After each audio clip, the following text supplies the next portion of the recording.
Assalamualaikum warahmatullahi wabarakatuh. Kami pelajar tahun 3 Pendidikan Sukan dan Rekreasi ingin mempertahankan tentang reka bentuk kajian kuantitatif, kualitatif dan campuran. Okey. Kumpulan kami terdiri daripada 3 orang ahli.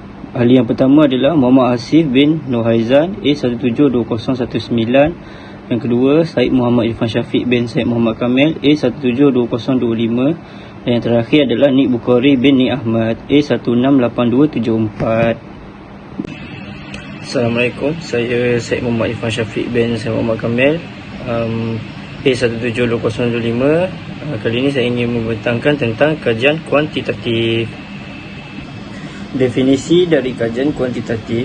Kajian kuantitatif merupakan satu kajian secara umumnya menggunakan analisis statistik. Ia lebih bersifat objektif dan berorientasi kepada hasil. Okey, seterusnya ciri-ciri kajian kuantitatif. Okey, bersifat deskriptif atau penjelasan dari spesifik dan sempit. Boleh diukur atau diperhatikan. Instrumen ditentukan, data berbentuk mekanikal, penglibatan responden yang ramai, penilaian yang lebih objektif dan tidak bias. Okey, seterusnya kajian reka bentuk kajian tinjauan. Okey, definisi untuk reka bentuk kajian tinjauan ni adalah kaedah tinjauan adalah satu prosedur dalam penyelidikan di mana penyelidik mentadbir satu tinjauan terhadap sesuatu sampel atau populasi bagi menguraikan sikap, pandangan, kepercayaan atau ciri-ciri populasi. Seterusnya, ciri-ciri untuk kajian tinjauan adalah sampel daripada populasi, pungutan data melalui suara selidik atau temu bual, membina instrumen bagi mengutip data, mendapatkan respon yang banyak. Dan senario untuk reka bentuk kajian tinjauan ni adalah penyelidikan tinjauan boleh dibahagikan kepada dua jenis berdasarkan jangka masa yang diperlukan untuk mengumpul data, iaitu cross sectional dan longitudinal. Okey, tinjauan silang cross sectional, penyelidik mengumpul data hanya sekali daripada satu sampel. Sebagai contoh, satu kajian yang ingin mengenal pasti tahap kerisauan pelajar terhadap subjek matematik pada bulan Mac 2014, penyelidik boleh juga menentukan hubungan antara kerisauan matematik dan ketabahan pelajar matematik. Okey, longitudinal, penyelidik mengumpul data berulang kali daripada sesuatu sampel sepanjang satu jangka masa yang panjang. Penyelidik kemudian membuat analisis perubahan dalam populasi dan cuba menjelaskan atau menghuraikannya. Terdapat 3 jenis tinjauan jangka panjang, iaitu kajian aliran, kajian kohort dan kajian panel. Okey, seterusnya reka bentuk kajian kuasais dan ataupun separate eksperimen. Okey, definisi untuk kajian ini, penyelidikan yang dijalankan untuk menentukan kesan suatu olahan atau treatment. Penyelidikan dengan sengaja dan sistematik memperkenalkan olahan atau treatment ke dalam sesuatu fenomena dan mengamati perubahan yang berlaku ke atas fenomena tersebut. Okey, ciri-ciri untuk reka bentuk kajian ini adalah pemboleh ubah yang bersandar, pemboleh ubah tidak bersandar, pemboleh ubah extraneous, intervening, contaminating, iaitu pemboleh ubah pencemar. Dan akhir sekali, senario. Okey, senario untuk reka bentuk ini, Encik Ahmad menjalankan eksperimen beliau untuk mengkaji jumlah penduduk yang dijangkiti virus dengan menggunakan kaedah pemboleh ubah bersandar, pemboleh ubah tidak bersandar, iaitu pembunuhan bebas, dan pemboleh ubah extraneous, intervening, contaminating, iaitu pemboleh ubah tercemar. Assalamualaikum, nama saya Muhammad Hasif bin Nur Haizan A172019. Pembentangan saya adalah berkaitan dengan kajian kualitatif. Okey, definisi kajian kualitatif merupakan satu kajian penyelidikan di mana pengkaji bergantung kepada pandangan peserta, menanyakan soalan yang luas dan umum dan mengumpul data dalam bentuk perkataan atau teks. Yang kedua, kajian kualitatif merupakan kajian semula jadi yang tidak mematuhi spesifikasi statistik. Seterusnya, dapatan kajian yang diperoleh adalah tidak boleh digeneralisasikan. Yang ketiga, merupakan satu rancangan bagaimana kajian akan dijalankan dan membentuk kajian membawa masuk tertentu berkait dengan idea dan persoalan kajian. Slide pembentangan yang kedua adalah berkaitan dengan membina alat kajian kualitatif. Yang pertamanya adalah penilaian dokumen. Dokumen merujuk kepada suatu rekod tentang pemikiran, perasaan, pendapat atau tindakan seseorang. Rekod bertulis tentang sejarah, institusi, aktiviti, peristiwa atau persembahan. Yang keduanya adalah alat pemerhatian dan ciri-ciri. Antaranya adalah satu atau lebih pemerhati diletakkan di tempat yang sesuai, pada sudut tertentu dan pada masa yang ditetapkan. Yang kedua, membantu memerhati dengan menggunakan prainstruksi. Yang ketiga, pilih pemerhati dan sediakan mereka untuk pemerhatian. Yang keempat, pilih siapa yang hendak diperhati dan bila hendak dibuat pemerhatian. Yang terakhir adalah menyediakan sesuatu yang patut dibuat. Yang ketiga adalah alat menemuduga merupakan perbualan yang mempunyai tujuan tertentu. Yang pertama, temuduga berstruktur atau piawai. Soalan yang dibangunkan bertujuan untuk mendapat respons yang spesifik. Yang kedua, separuh berstruktur atau separuh piawai, di mana beberapa siri soalan pra-penentuan atau soalan terbuka telah dibangunkan. Seterusnya adalah berkaitan dengan strategi persampalan. Dalam kajian kualitatif, strategi persampalan bukan kebarangkalian digunakan oleh pengkaji dalam penyelidikan bersifat kualitatif. Persampalan kebarangkalian melibatkan pemilihan sampel dari satu populasi yang telah dikenal pasti berdasarkan kriteria yang ditetapkan. Terdapat 4 jenis persampalan bukan kebarangkalian, iaitu persampalan mudah subjek kajian yang mudah diperoleh. Yang kedua, persampalan bertujuan pengkaji menggunakan pengetahuan kepakaran khusus tentang sesuatu kumpulan untuk memilih subjek yang hendak dikaji daripada populasi. Yang ketiga, persampalan snowball, mengenal pasti lokasi subjek yang mempunyai atribut ciri-ciri tertentu semasa kita menjalankan kajian. Yang terakhir adalah persampalan kuota, pemilihan sampel secara mudah mengikut pembahagian ciri-ciri sampel yang ditentukan. Pembentangan yang seterusnya adalah berkaitan dengan kajian kes. Definisi kajian kes merupakan penyiasatan yang terperinci kepada sesuatu setting atau seseorang peserta, atau sesuatu hamparan dokumen atau sesuatu peristiwa tertentu. Bentuk kajian kes adalah kajian tentang sesuatu kes atau beberapa kes berkait dengan manusia, kumpulan manusia, peristiwa kritikal, projek, komuniti atau sebahagian daripada program. Satu kes adalah satu unit asas analisis. Data kes termasuk data temuduga, data pemerhatian, data rekod dan penyataan daripada mana-mana ambilan mengenai kes tersebut. Yang terakhir, teknik utama yang digunakan ialah pemerhatian lapangan, temuduga dan analisis dokumen. Tujuan kajian kes ini adalah untuk mengkaji secara terperinci sesuatu kes. Antara ciri-cirinya ialah partikularistik, iaitu berfokus pada situasi, kejadian, program atau fenomena tertentu. Yang kedua, deskriptif.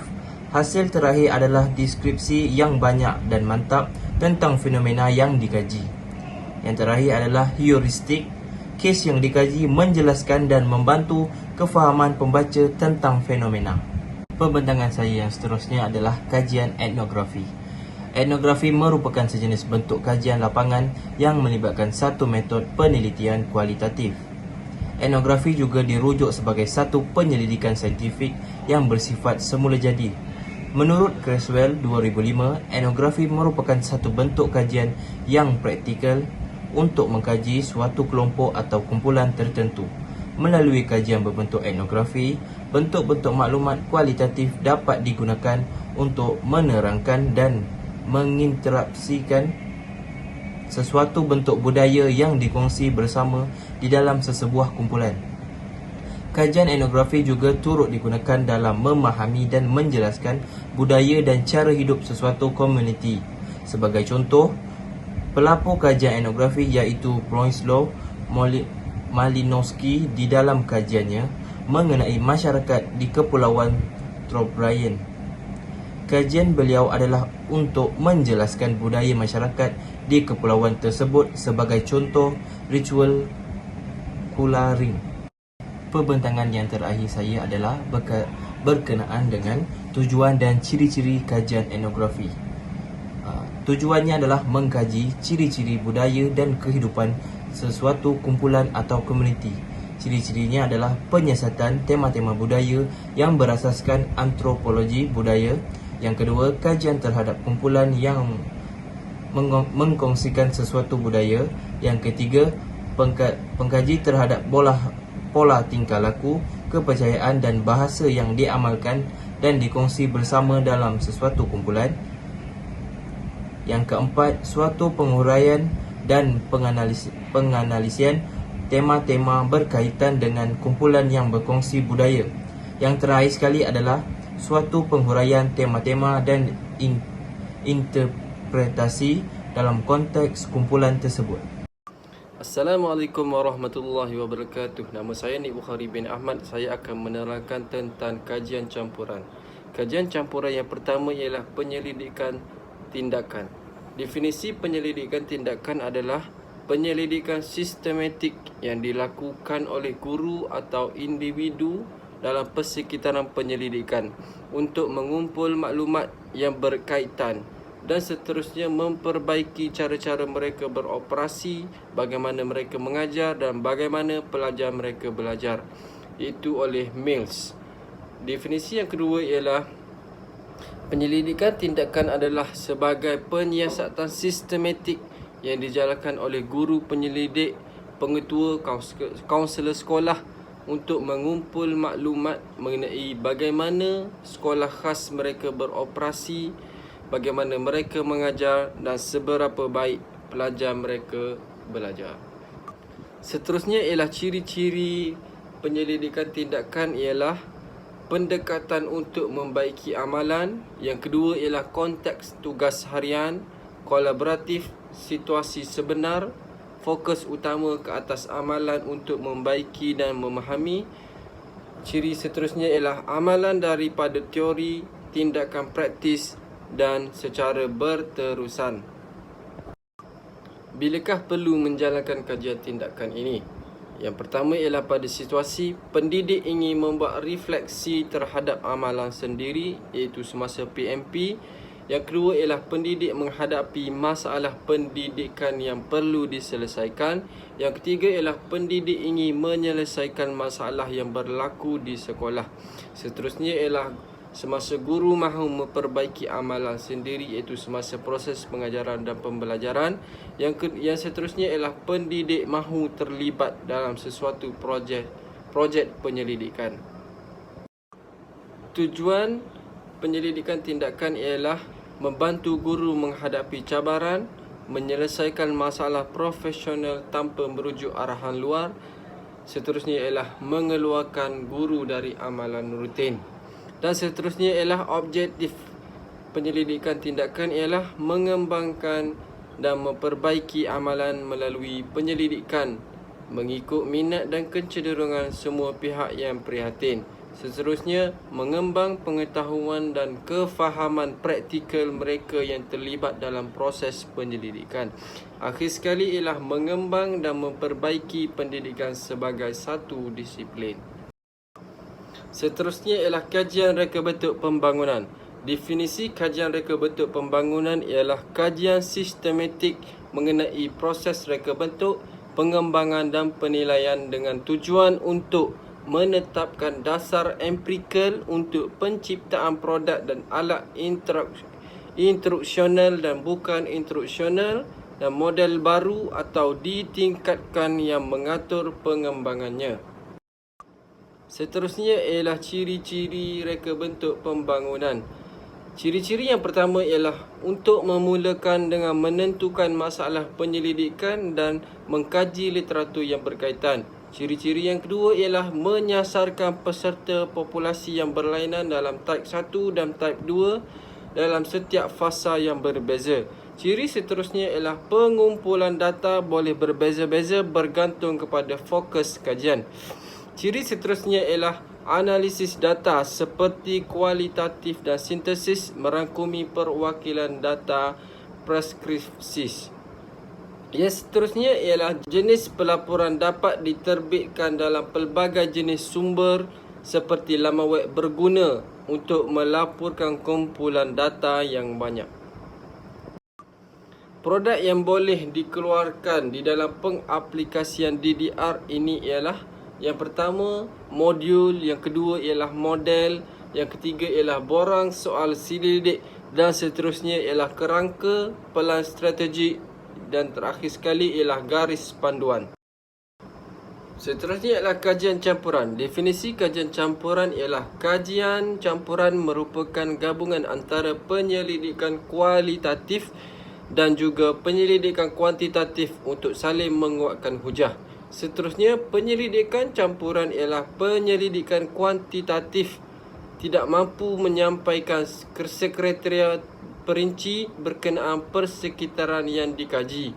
Begitu juga kuantitatif, ianya tidak mampu menerangkan secara general berkaitan isu yang dibangkitkan. Seterusnya ialah gabungan penyelidikan kuantitatif dan kualitatif mampu menerangkan masalah kajian dengan lebih jelas. Akhir sekali ialah kajian campuran juga disebut sebagai metodologi kajian. Berikut merupakan ciri-ciri kajian campuran. Yang pertama ialah meminimalkan kelemahan dan mengambil kekuatan metodologi dari penyelidikan kuantitatif dan kualitatif. Yang kedua ialah menyedari nilai pengetahuan yang dibina melalui kaedah kualitatif seperti persepsi. Seterusnya ialah menolak dualisme yang menetapkan metodologi berasaskan kualitatif dan kuantitatif atau subjektif sebagai hanya untuk mempunyai nilai eksklusif satu sama lain. Gambaran kronologi berkaitan kajian campuran adalah seperti berikut. Anda akan menjalankan tinjauan kepada keluarga yang berbeza tentang hasil penggunaan jenis jenama kereta tempatan.